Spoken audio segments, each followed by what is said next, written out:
पहिल्यांदा आज आपल्या या ग्रामसभेसाठी मला वाटते प्रत्येक वाड्या वस्त्यावरून गावातून आणि जास्तीत जास्त महिला भगिनी सुद्धा आज मोठ्या प्रमाणामध्ये आज उपस्थित आहे. त्याला एकच कारण आहे, मगाशी मनोज भाऊनी काय सांगितलं, मागच्या 6 ते 7 महिन्यापूर्वी एक आपल्या छोटी गाव मोठा आहे, गावात आपल्या जवळजवळ 27 जाती जमातीचा समाज आहे. प्रत्येक घटकाला आतापर्यंत भरपूर आपण घरकुलाच्या माध्यमातून ग्रामपंचायत ज्याची नावं त्या घरकुलाच्या यादीत असते त्याच्यामध्ये लाभ देण्याचा प्रयत्न नियमाप्रमाणे झालेला. मागच्या 5 वर्षापूर्वी ज्यावेळेस ही यादी अशीच एक पावणे 800 ते 800 लोकांची आपली प्रतीक्षा यादी होती. मला वाटते किरण काका सरपंच होते सर, त्यावेळेस ती 800 लोकांची यादी ह्या वर्षी संपून गेली. आता अख्ख्या भारत देशामध्ये त्याचा नियम असा असतो, म्हणजे आपल्याला सुद्धा काही तांत्रिक नियमाच्या गोष्टी पाहिजे. ह्याला एवढं महत्व काय की केंद्र शासनाने मागच्या 6 महिन्यापूर्वी 6 ते 7 महिन्यापूर्वी एक अख्ख्या देशामध्ये एक परिपत्रक काढलं. प्रत्येक गावोगावी गावोगावच्या प्रत्येक जे वंचित आहे, घरकुलासाठी जे वंचित आहे, प्रत्येक समाजातील वर्गासाठी एक परत प्रतीक्षा यादी ही तयार करायची.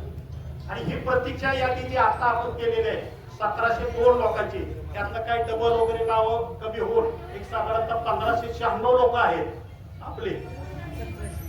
तर ही जी आपली नावं आता 1703 नावं आहेत, ह्याच्यामध्ये हे नावं 5 वर्ष आपल्याला या लोकांना 5 वर्षामध्ये घरकुल आपल्याला देता येईल. आता ह्याच्यामध्ये काय लोक राहिले असतील, यादी आता वाचायची म्हणलं तर दिवस जाईल 1700 आहे. यादीत बघा ज्यांची नावं राहिली असतील त्याला फॉर्म आहे. मला वाटते सरपंच सदस्य आहेत, आपल्या ऑफिसचे सगळे आहेत, त्याने फॉर्म भरून द्या.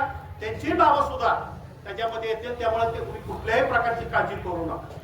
आज सर्व गावामधला मी तर ह्या बघा मी सुद्धा जास्त काय प्रत्येक वेळेस आम्ही सगळी प्रमुख काय प्रत्येक वेळेस तिथं ग्रामसभेला येत नाही, पण हा विषय इतका महत्वाचा आहे. ह्या सर्वे करताना फार म्हणजे आपल्या गावातले आपण बरेचसा यंत्रणा लावली आणि मला वाटते गाडगे आहे, तुम्ही हे आहे, सगळ्यांना माहित आहे, बरोबर आहे मित्र. सगळ्या म्हणजे ह्याच्यामध्ये कुठलाही पक्षीय भाग आपण बघितला नाही. प्रत्येक वार्डामध्ये वार्डातल्या कुटुंबामध्ये जास्तीत जास्त घरकुलं आपण जिल्हा परिषदेच्या माध्यमातून आपण आणून देण्याचा प्रयत्न करू. आणि परत एकदा सर्व ग्रामस्थांनी आज ह्या मिटिंगला आपण उपस्थित राहिला, सर्वांनी या यादीला मंजुरी दिली, त्याबद्दल एक ग्रामस्थ म्हणून मी आपल्या सर्वांचे आभार मानतो.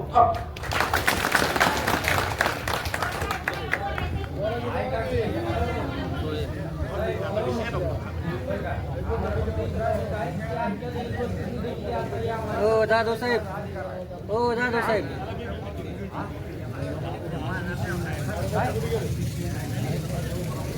गाव घरकुलाचा विषय आहे.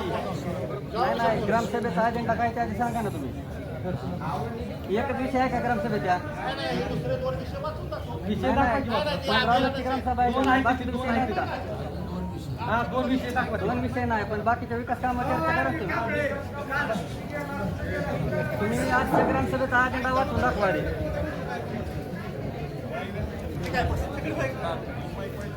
एकाच विषयावर ग्रामसभा संपवता का?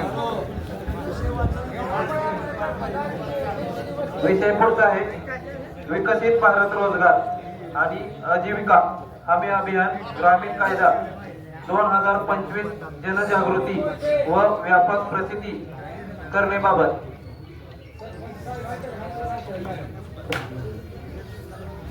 पुढचा विषय आहे महाराष्ट्र महिला शेतकरी सक्षमीकरण अधिनियम व 2026 चे ग्रामसभेमध्ये वाचन करणे. पुढचा विषय आहे बालविवाह रोखण्यासाठी प्रतिज्ञा घेऊन विविध उपक्रम राबवणे. त्यानंतरचा विषय आहे माझी वसुंधरा अभियान अंतर्गत सहभागी होऊन शासन निर्णयानुसार काम करणे.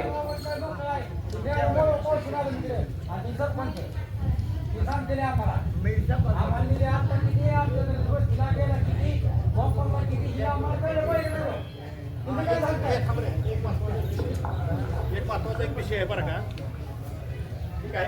त्याचा काय ह्या मीटिंगचा विषय नाही, पण एक माहितीसाठी असलेलं बरं.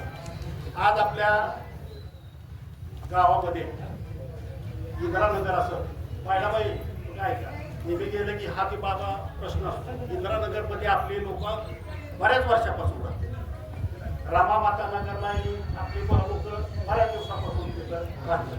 खंडोबा नगर असं हा जो गायरान मधला जो आहे विषय.